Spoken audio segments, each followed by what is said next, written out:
강원도의회 의원 두 분 모시고 강원도 정치권 소식 들어보는 시간이죠. 지금 도정은입니다. 39일간의 일정으로 열리고 있는 강원도의회 제305회 정례회. 요즘은 마지막 예산결산특별위원회가 한창인데요. 논란이 됐던 주요 예산 대부분 심의를 마친 것 같습니다. 모레 금요일에 열릴 마지막 본회의의 통과만을 남겨둔 상황이라고 해도 과언이 아닌데, 도의회선 예산 외에도 의원들의 교육 연수 등 또 다른 이슈가 계속해서 나오고 있습니다. 자세한 얘기 박인균 의원, 심상화 의원 두 분 도의원께 들어보도록 하겠습니다. 먼저 국민의힘 심상화 의원과 전화로 연결합니다. 의원님 안녕하세요. 네, 안녕하십니까. 심상화입니다. 네, 다음은 더불어민주당 박인균 의원과 전화로 연결합니다. 의원님 안녕하세요. 네, 안녕하십니까. 예, 박인균입니다. 네, 현 의원님들의 마지막 예산 결산을 결정하는 정례라서 그럴까요? 이번 305회 정례회 이슈가 참 많았던 것 같은데, 먼저 이 부분에 대한 정리부터 좀 하고 갈까요? 우선 예산안에서 논란이 됐었던 육아수당이라든가 드론 택시 시제기 개발, 그다음에 강원 FC 지원, 이거 좀 어떻게 됐는지 이 부분 먼저 심상화 의원님께서 설명을 좀 해주실까요? 네, 8조 5천억 원대 규모의 강원도 내년 예산안이 도의회 본 심사를 통과를 했습니다. 50만 원으로 10만 원 추가 인상한 육아 기본수당 1,140억 원, 또 140억 원의 드론 택시 시제기 개발 사업은 상임위 예비심사와 예결위 본심사에서도 의원들의 부정 의견이 많이 제기됐음에도 예결특위는 원안대로 가결을 했습니다. 예결특위 위원들의 의견은 존중하지만 원안 가결에는 아쉬움이 있습니다. 또 특히 순도비로 지급하는 육아기본수당은 도비 1,140억 원, 시군비 489억 원으로 올해보다 653억 원이 증액되면서 국가가 해야 할 일을 재정 능력이 부족한 시군에 부담을 주면서까지 최문순 도지사가 정말 강원도가 해야 하는지 이런 의견도 많이 나왔고요. 또 드론 택시 시제기 개발도 강원도에서 주도적으로 하는 것은 바람직하지 않다라는 의견도 나왔지만 통과되었습니다. 2022년도 예산은 최문순 도지사가 추진했던 공약사업 예산이 모두 세워졌습니다. 저는 이 예산이 도민의 힘이 아닌 민주당의 힘, 또 다수당의 힘이 이뤄낸 결과라고 말씀드리면서, 마지막으로 강원 FC 운영 지원비 100억 원은 상임위 예비심사 결과대로 20억 원이 삭감되면서 의결이 되었습니다. 예. 그러니까 1부 리그 잔류하고 무관하게 그냥 100억에서 80억이 된 건가요? 네, 지금 현재는 그렇게 진행이 되었습니다. 네. 의결이 되었습니다. 예. 그러니까 심상화 의원님께서는 참 안타까움이 많은 그런 예산 결산의 결정이었다라고 보시는 것 같고, 그럼 박인균 의원님께서는 어떻게 보시는지 말씀을 좀 해주시죠. 네, 하여튼 저도 그 중에서 이 심상화 의원님 말씀하신 부분에 대해서 일정 정도 공감하는 부분이 있고 또 아닌 부분이 있는데요. 우리 심상화 의원님은 어떤 소수의 반대 의견, 이게 마치 다수의 의견처럼 이렇게 얘기를 하시면요, 그건 좀 부적절한 것 같고요. 많은 사람들이 이런 부분에 대해서 우리가 출산율 저하, 지역 소멸 위기 이런 거 다 공감하지 않습니까? 다만 아쉬운 거는 좀 국비를 좀 왕창 좀 지원해줬으면 좋겠다. 그러나 당장 코로나라든가 이런 것 때문에 참 안 되기 때문에 그럼 우리는 아무것도 하지 말아야겠느냐, 이런 물음이 나올 수밖에 없거든요. 예. 물론 육아수당이 모든 어떤 만능의 해결책은 아닙니다만은, 그래도 이나마 이게 지급을 함으로해서 강원도의 출산율을 좀 높이고 인구 소멸을 막는 그런 것이 아닌가 생각되고요. 그 다음에 드론 택시 시제기 같은 경우에 보면은 그렇습니다. 20년에 우리가 이 중소벤처기업에서 예비 유니콘으로 선정돼서 100억 원의 보증 지원을 받을 확률이 상당히 높아졌죠. 이런 유리한 조건들이 전개됐는데, 우리의 강원도의 미래 먹거리를 위해서 이 정도의 예산을 투입하지 않으면 우리의 어떤 미래는 밝지 못합니다. 그런 부분에 대한 어떤 우리 심상화 의원님의 이해가 좀 필요하신 것 같고요. 물론 이제 그 FC 같은 경우 이제 20억 삭감이 됐는데요. 그건 뭐 저도 이건 좀 뭔가가 경종을 좀 울릴 필요 있다. 어떤 그 FC에서 성적 부진이라든가 도덕적인 어떤 해이성 이런 것 때문에 이 적절하게 한 20억 삭감했다. 이렇게 보여집니다. 그리고 또 네.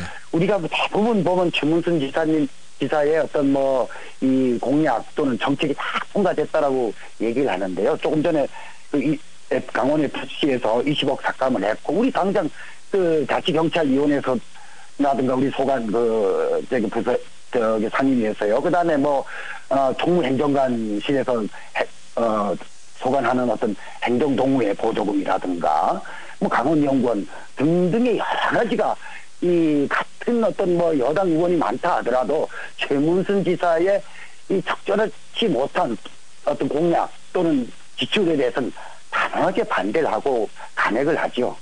예. 어쨌든 두 분께서 이렇게 좀 온도차를 극명하게 좀 보여주셨는데, 저희가 일부에 춘천시 의회 의원들의 얘기를 좀 했었거든요.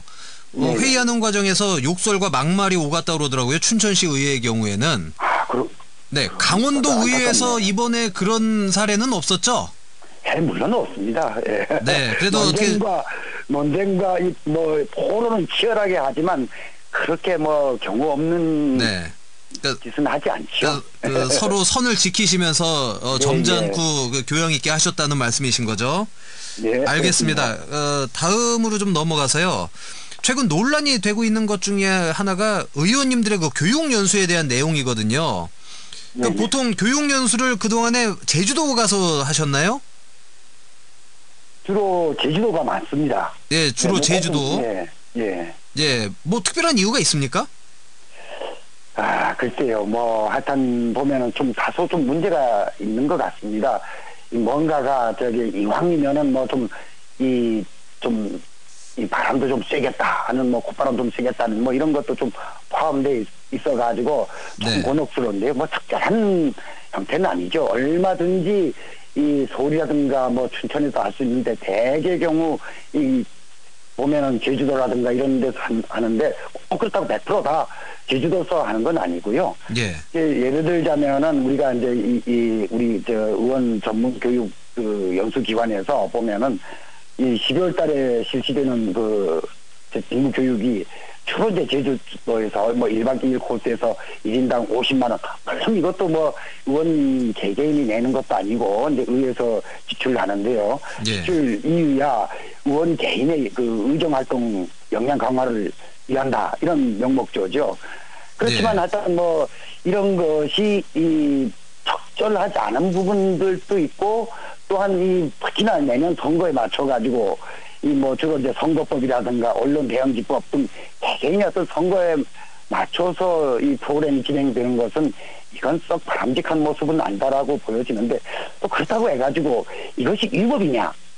또 이건 또 아니거든요. 그래서 어떤 실효성의 문제라든가 상위법에 상충되지 않기 때문에 이것을 이 법적으로 또는 조례로 강제한다. 이런 게 좀 어려울 것 같습니다.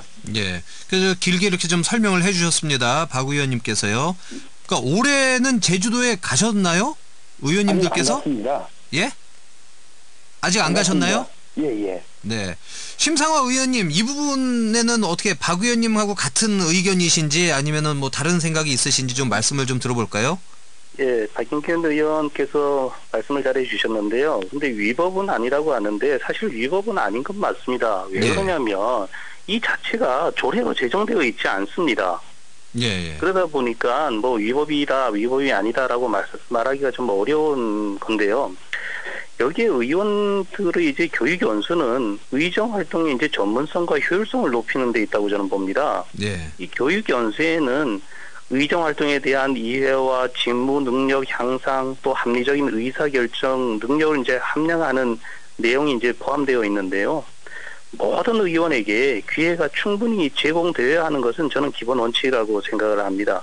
하지만 의회에서도 예결상 검사, 행정사무감사, 기법, 또 교양 교육을 사실 진행하고 있는데 굳이 도민의 혈세로 제주도까지 가서 매번 반복되는 교육을 듣는 것은 큰 문제라고 보고요. 예. 또 더 나아가서 본인의 선거를 위해서 필승 선거법이라든가 또 유세 방법, 또 설득 방법, 연설 기법을 교육받는다는 것은 정말 있을 수는 없는 일이라고 생각하고요. 예. 이 자체가 무슨 걸 정해놓지 않다 보니 의원 뭐 한 명당 1년에 1회 교육을 받아라 이런 것도 정해져 있지 않았습니다. 그래서 앞으로 이런 것도 뭔가 좀 그 조례로 제정을 해갖고 도민의 혈세가 낭비되지 않고 또 의원들이 전문성 교육을 잘 받을 수 있도록 제도가 좀 마련돼야 되지 않을까 이런 생각을 해봅니다.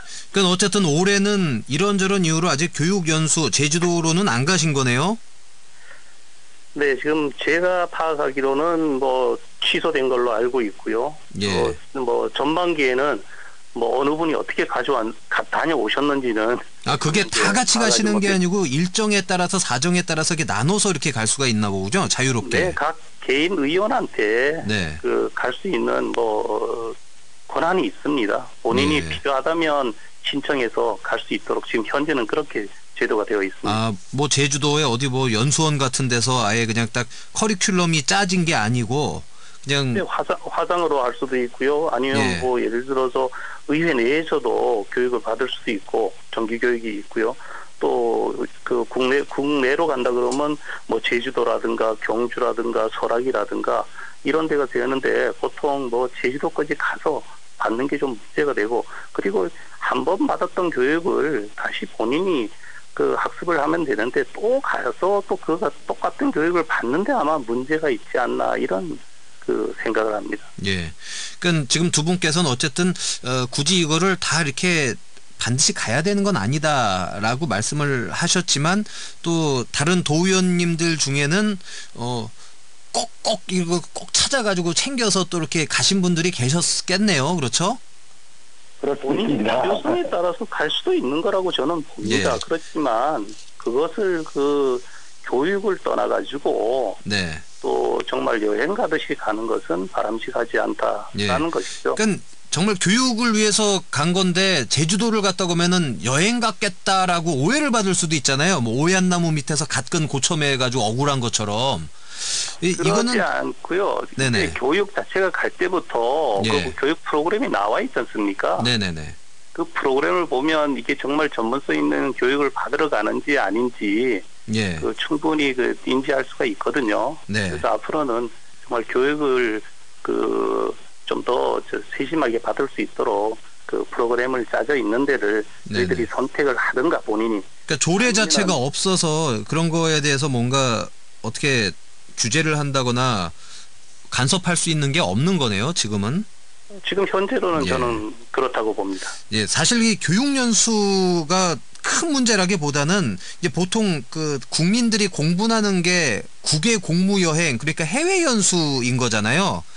금액도 단위가 크고 그 날수도 많고 또 이제 가가지고 막 고생하시는 거보다는 어떻게든 간에 그 일정 끝나고 나면 이제 저녁 시간에서의 또 뭐 여러 가지 이런 것들 때문에 이제 도마 위에 많이 올라오는데 보니까 강릉시 의회를 제외한 도의회와 또 시군 의회 여기 모두 내년도 예산에 해외 공무 여행 예산을 반영을 했다고 하는데 맞습니까? 이 부분은 어떤 분께서 이번엔 심의원님께서 먼저 말씀을 해주실까요? 네. 그 내년도 예산에 강원도와 시군별 국외 공무 여행이나 또 해외 연수 예산이 이제 편성되었다고 합니다. 강원도와 18개 시군에 따라 조금은 차이는 있지만 공무국외 출장 조례가 제정되어 있습니다. 공무상 국외로 출장을 가려면 조례에 근거해서 공무국외 출장위원회의 심사를 받고 또 출장 승인을 받아야 하는 절차가 있는데요. 국내 교육 연수처럼 가고 싶다고 갈 수 없게 되어 있습니다. 다녀오면 이제 해외에 다녀오면 또 연수 보고서도 제출해야 하는 그래야 되겠죠. 또 무조건 그래서 저는 무조건 해외 연수가 문제가 있다고 이제 말씀드리기는 좀 어렵고요. 공무국외 출장 심의위원회에서 아마 각 시군마다 또 강원도는 강원도에서 현명하게 지금 판단하고 있다고 저는 보여집니다. 예. 연수 보고서가 내용이 부실하면은 그 다녀온 그 경비를 다시 토해내거나 이런 건 없잖아요. 그렇죠? 그런 것은 없지만, 예. 저희 뭐 전반기에는 우리 그 5개 상임위에서 네네. 아마 다 해외 연수를 다녀온 것으로 제가 알고 있습니다. 예. 또 몇몇 분은 본인 일정상 참가하지 못한 분도 계시고요. 예. 하지만 그 이번 우리 10대 강원도의 이제 전반기 해외 연수는 아마 연수 보고서가 잘 됐다라는 이야기를 저는 들었습니다. 예. 제가 이 얘기를 왜 꺼냈냐면 코로나19가 지금 어떻게 될지 모르는 상황이고 아마 내년까지도 이 코로나로 인해서 힘든 시기는 계속 갈 거다라고 아마 많은 분들이 다 예상을 하실 겁니다. 이제 그렇다 보니 국외 해외 공무 여행 연수 이 부분을 그냥 아예 반영을 안 할 수도 있었을 텐데 저걸 왜 굳이 올렸지 하면서 그런 그 감정적인 부분도 국민들이 많이 느낄 것 같아서 이제 여쭤보는 거거든요.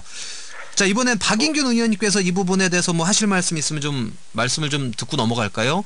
예, 그렇습니다. 이 코로나가 이렇게 심각한 시기에 해외로 나간다 참 이 도민의 정서상 맞지 않는 거죠.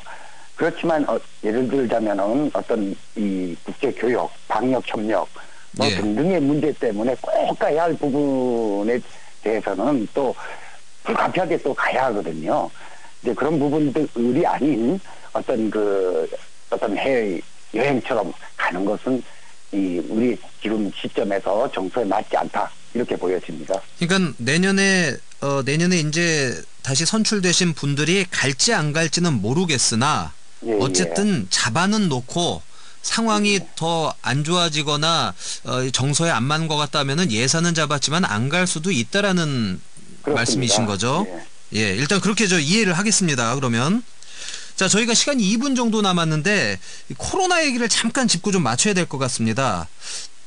오늘도 뉴스 나온 거 보니까 뭐 7,000명이 넘고 강원도 내에서도 확진자도 사상 최고인 것 같은데 이거 어떻게 하면 좋을까요? 다시 봉쇄 조치를 하는 게 맞을까요? 아니면 계속 그 3차 접종을 독려하고 학생들한테도 접종을 독려하면서 그냥 이렇게 위드 코로나로 가는 게 맞을지 어떻게 생각하시는지 짧게 좀 들어볼까요? 박인균 의원님 생각. 예. 그렇습니다. 예상외로 위드 코로나가 되면서 뭔가 좀 이 지역 경제가 좀 살아나고 서민들의 이 주름살이 펴질까 했습니다.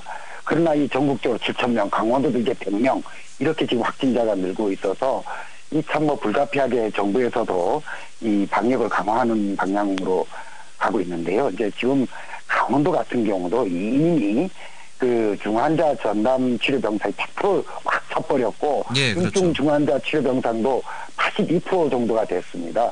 정말이지 이러다가는 어떤 그 의료 체계가 붕괴되지 않을까 이런 직전까지 가게 되는데요. 그렇습니다. 일단은 중앙정부에서 좀 강화하는 쪽으로 가고 있고 또 그리고 우리 개인은 어떤 추가 접종이라든가 또 그리고 이 타일피일 접종을 하지 않는 사람들은 이번 기회에 좀 접종을 해야 할 것 같습니다. 예, 알겠습니다. 시간 관계상 여기서 좀 급하게 마치겠습니다. 지금 도정은 지금까지 박인균 의원, 심상화 의원 두 분과 함께했습니다. 의원님들 오늘 고맙습니다. 네, 감사합니다. 네, 감사합니다.